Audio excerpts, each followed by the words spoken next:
In less than a month, we have all been forced to become overnight armchair fuel experts. We've become accustomed to terms we never used before.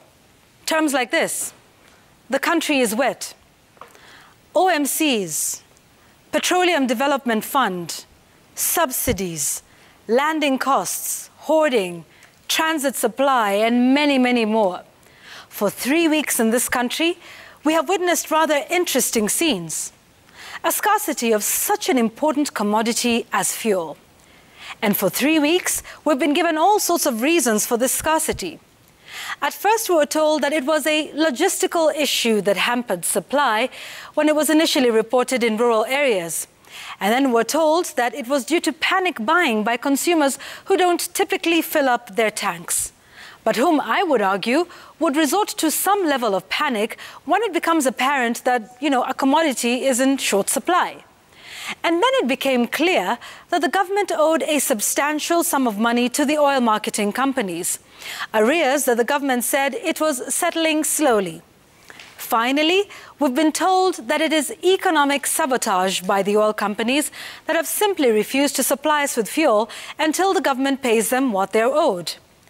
In the midst of all this, the president told us to remain calm and that this was all to do with the Russia-Ukrainian crisis. Regardless of the explanations, and as varied as they were, Kenyans wanted one thing: fuel. A normal supply of it.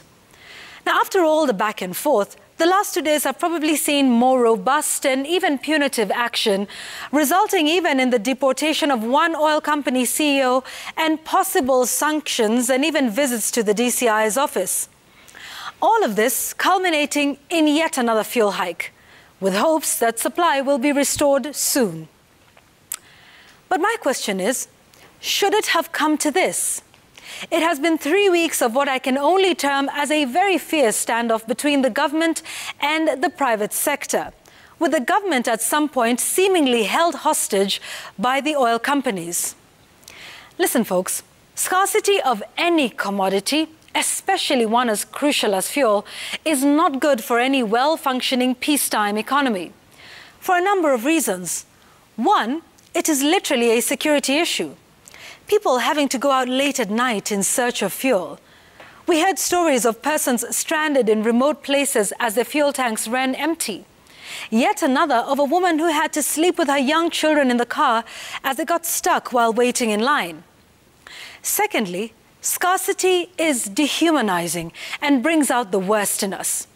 Tempers flared as motorists and border riders jostled in line, with everyone fearing that after waiting for hours, they would leave with nothing. And finally, there's the cost of it all. This has no doubt wasted man-hours that would have been better spent making money. Not to mention the losses of those in the transport sector and many other sectors of the economy. But most of all, it has left us exposed to something that we've known for a long time. First, our government is not in a financially sound position. Secondly, we must now start to ask ourselves some critical questions. Is the subsidy system really helpful, or is it a short-term measure that will eventually no longer be useful? Is the current price mechanism model working, or should we consider a bi-monthly review to reflect what is really happening globally? Further, how is it possible that, as per the government claims, the private sector players have held the government at ransom for 3 weeks? And finally, how sure are we that this will never happen again? This standoff has left a very bad taste in the mouth of many Kenyans. And I disagree with those who say that, look, this is a global problem and that Americans or perhaps the British are facing it too. Listen, we are Kenyans, paying taxes within the Kenyan jurisdiction. We have elected Kenyan leaders and given them the mandate to deal with this issue.